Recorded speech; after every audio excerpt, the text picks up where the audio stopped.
नमस्कार, स्वागत है आपका गेम्स ऑफ गद्दी में। मैं हूं आपके साथ प्रियंका चौधरी और आज बात होगी अब्बा जान पर छिड़ी सियासी तान की। इसके अलावा मॉनसून सत्र के पहले दिन सड़क पर हुए संग्राम से जुड़ी खबर भी आपको दिखाएंगे और साथ ही इस पर चर्चा भी करेंगे कि आखिर यात्रा और सम्मेलन वाली सियासत किस दिशा में बढ़ रही है। गेम्स ऑफ गद्दी में आपको उत्तराखंड में चढ़ते सियासी पारे से भी रूबरू कराएंगे। तो उत्तर प्रदेश में अब्बा जान वाला सियासी संग्राम एक कदम आगे बढ़ गया। सीएम ने विधान परिषद में समाजवादी पार्टी पर तंज कसा और वोट बैंक की राजनीति का तार जोड़कर चुनावी करंट भी लगाया। सीएम के इस रुख पर विरोधी अब नई तान छेड़ रहे हैं।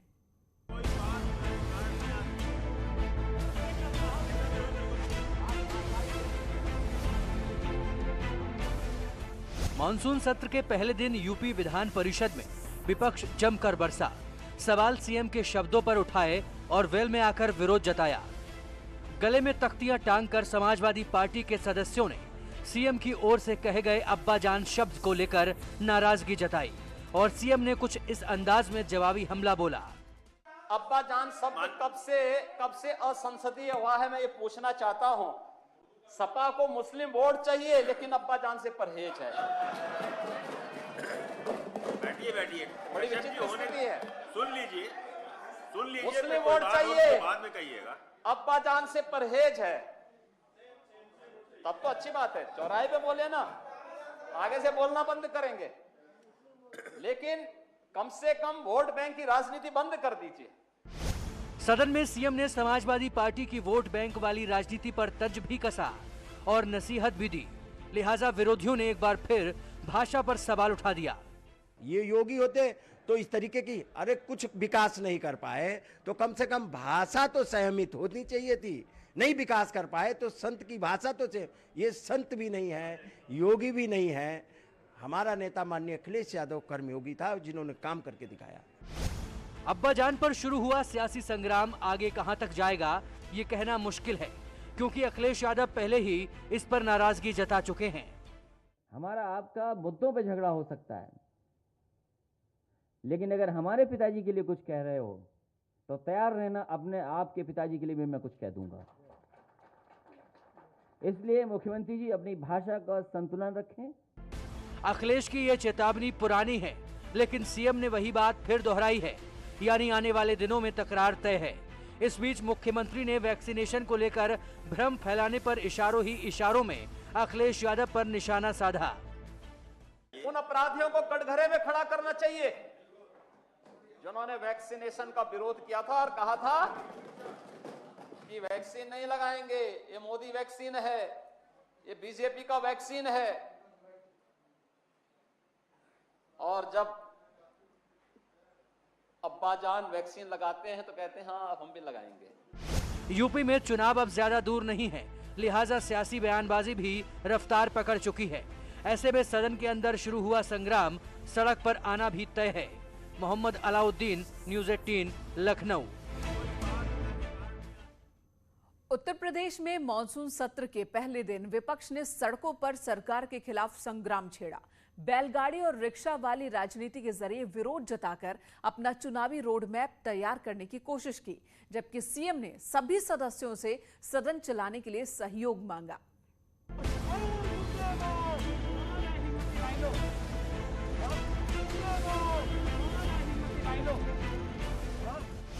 कोई बैलगाड़ी से आया तो किसी ने रिक्शे की सवारी की। मानसून सत्र के पहले दिन सदन तक पहुंचने के लिए विपक्ष के नेताओं ने प्रदर्शन का अलग अलग तरीका चुना। समाजवादी पार्टी के विधायक बैलगाड़ी पर सवार होकर विधानसभा तक जाना चाहते थे, लेकिन उन्हें इसकी इजाजत नहीं मिली। बैलगाड़ी है जो कि विधानसभा से ठीक पहले यहाँ पर रोक दी गई है। पुलिस के लोग इसको घेर के खड़े हुए हैं। यहाँ से विधानसभा की दूरी करीब जो है 300 से 400 मीटर ही रह जाती है। फिलहाल इन तमाम विधायकों को इस बैलगाड़ी से जाने की इजाजत नहीं है। समाजवादी पार्टी की बैलगाड़ी की तर्ज पर कांग्रेस के विधायक रिक्शे से विधानसभा के लिए निकले। इस प्रदर्शन के जरिए कांग्रेस ने 2022 का रोड मैप भी तैयार करने की कोशिश की।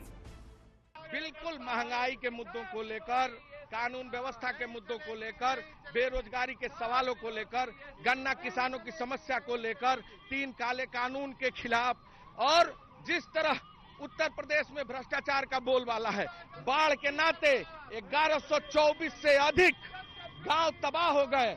इस सरकार ने कोई योजना नहीं दिया। तो कांग्रेस पार्टी विरोध स्वरूप महंगाई के विरोध में रिक्शे से आई है और रिक्शे से आकर ये जताना चाहती है कि भाजपा सरकार जब से आई है कमर तोड़ महंगाई, उस महंगाई का विरोध करने कांग्रेस पार्टी का विरोध है। महंगे डीजल, महंगे पेट्रोल, महंगी सब्जी, महंगा। सड़कों पर सियासी संग्राम छिड़ा तो विधानसभा के गेट पर भी विपक्ष ने एकजुट होकर सरकार के खिलाफ हल्ला बोला। महंगाई, बेरोजगारी और कानून व्यवस्था समेत तमाम मुद्दों के सहारे सियासी लड़ाई आगे बढ़ाने की कोशिश की। कानून व्यवस्था ध्वस्त, किसानों की हाली हालत बहुत खराब, बिजली महंगा, पानी महंगा, खाद महंगा, बीज महंगा, खाद्य तेल महंगा, डीजल, पेट्रोल, रसोई गैस महंगा। लोकतंत्र खतरे में है, संविधान खतरे में है, किसान का जीवन संकट में है, रोजगार है नहीं, भ्रष्टाचार फैला हुआ है, महंगाई की कोई सीमा नहीं है। उत्तर प्रदेश पूरी तरह अराजकता की आग में है। भाजपा सरकार हटने का वक्त आ गया। श्री अखिलेश यादव ही उत्तर प्रदेश को विकास की पटरी पर लेकर आए।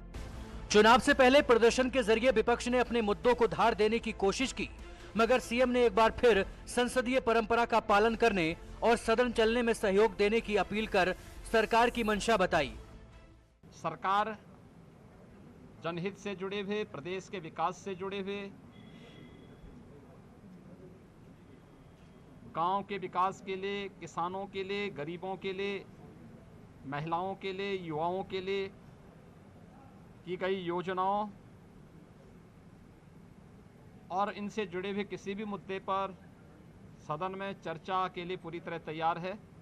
सत्र के पहले दिन ही सीएम ने भले ही अपील की हो, लेकिन विपक्ष ने जो तेवर दिखाए उससे संग्राम के पूरे संकेत हैं, यानी मानसून सत्र में वार पलटवार का दौर चलना तय है।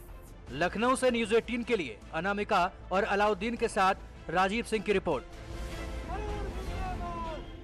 तो अभी 24 अगस्त तक इसी तरह की तस्वीर दिखने वाली है लखनऊ में। इधर विधानसभा चुनाव से पहले उत्तर प्रदेश में यात्रा और सम्मेलन वाली सियासत भी हावी है। सत्ता पक्ष और विपक्ष अपने अपने मुद्दों के साथ जनता के बीच हैं। इस बीच चुनावी राजनीति में कब्रिस्तान की भी एंट्री हो गई है।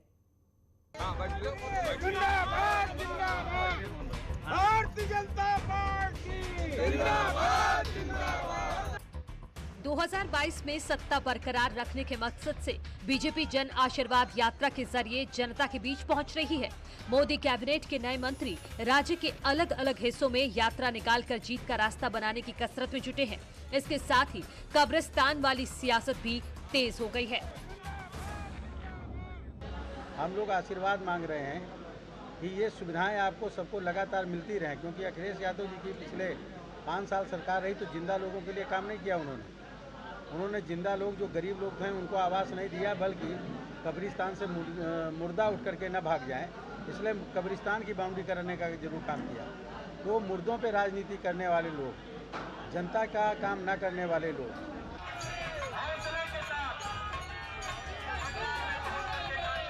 केंद्रीय मंत्री ने जो मुद्दा छेड़ा है वो पिछले चुनाव में भी उठा था और इस बार भी संकेत कुछ ऐसे ही दिए जा रहे हैं। दूसरी तरफ बीएसपी भी ब्राह्मण सम्मेलन के सहारे सियासी समीकरण साधने में जुटी है।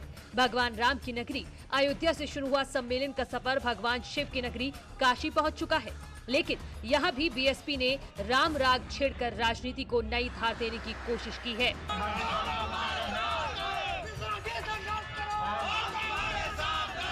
अपनी पार्टी के लोगों को भेज दिया इन्होंने और कहा कि झोला लेकर के जाओ और सबसे पैसा मांगो।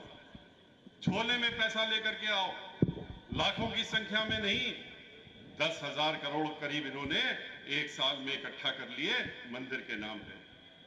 पर वो जो पहले लाखों करोड़ इकट्ठा किया था और ये 10,000 करोड़ रुपया गया कहां, किस जगह गया? वहां तो अभी कार्य भी शुरू नहीं हुआ है। यात्रा और सम्मेलन वाली सियासत का हिस्सा समाजवादी पार्टी की सहयोगी जनवादी पार्टी भी है।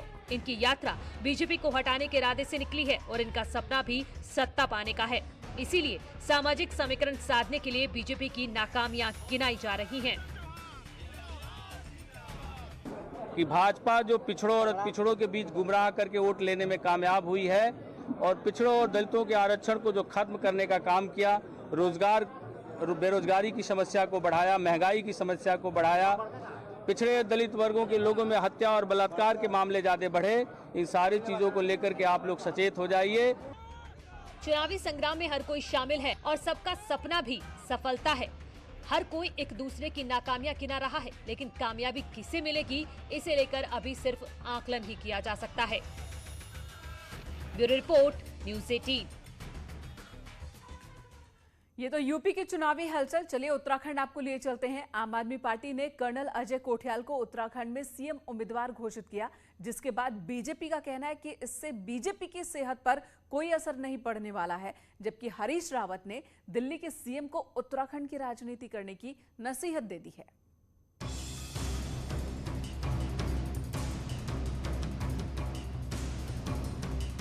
उत्तराखंड विधानसभा चुनाव के लिए आम आदमी पार्टी ने रिटायर्ड कर्नल अजय कोठियाल को मुख्यमंत्री पद का उम्मीदवार बनाया है।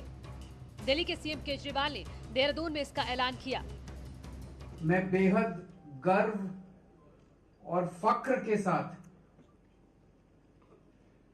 आज ये ऐलान करना चाहता हूं कि आने वाले विधानसभा चुनाव में आम आदमी पार्टी के सीएम उम्मीदवार कर्नल अजय कोठियाल होंगे। कर्नल कोठियाल ने कुछ महीने पहले ही आम आदमी पार्टी से ही अपने सियासी सफर की शुरुआत की है और अब इन्हें बड़ी जिम्मेदारी मिल चुकी है, लिहाजा वो बेहतर भविष्य का सपना दिखा रहे हैं। क्योंकि हमने केदारनाथ में काम करते हुए ये देखा है कि सबसे एक्सट्रीम कंडीशन जब थी डिजास्टर के बाद में, जब इतनी डेथ हो रखी थी और यूथ, महिलाएं, ex serviceman, ex paramilitary force, इन लोगों के साथ एक टीम कोऑर्डिनेट करके जब हमें कामयाब मिली, तो ये कामयाबी मेरे ख्याल से लगता है कि कोई भी ऐसा काम यहाँ नहीं है उत्तराखंड में जो नहीं मिल सकती है। हर काम करने की एक तरतीब होनी चाहिए और वही तरतीब हम लॉजिकल तरीके, समझदार आदमियों की तरीके से बनाएंगे और कर रहे हैं आगे। केजरीवाल और कोठियाल की जोड़ी क्या कमाल करेगी, इसे बीजेपी और कांग्रेस दोनों का अपना अपना आकलन है। केजरीवाल ने आज सीएम का चेहरा घोषित किया है। आम आदमी पार्टी का मुख्यमंत्री पेश होंगे अजय कोठियाल। बहुत शुभकामनाएं, अच्छा काम करें सभी लोग यहाँ पर। और हम तो कह रहे हैं केजरीवाल साहब इस्तीफा दे करके यहाँ आए और यहाँ आकर के यहाँ की राजनीति करें, यहाँ के डांडे कांडों की राजनीति करें, गाड़ गधीरों की राजनीति करें, इनकी तकलीफ़ों की राजनीति करें। टहलते हुए आकर के कुछ घोषणा कर देना और उसमें और करने में बड़ा भारी अंतर होता है। उत्तराखंड में चुनाव के लिए सियासी बिसात बिछने लगी है। फिलहाल आम आदमी पार्टी अपना चेहरा देकर नई शुरुआत कर चुकी है, लेकिन इसका कितना फायदा मिलेगा ये कहना बेहद मुश्किल है। भारती सकलानी, न्यूज़ 18, देहरादून। तो देवों की भूमि उत्तराखंड को वीरों की भूमि भी कहते हैं और यहां पर कर्नल को अपना चेहरा आम आदमी पार्टी की ओर से बनाया गया है। एक ब्रेक के लिए रुकते हैं, तुरंत लौटेंगे।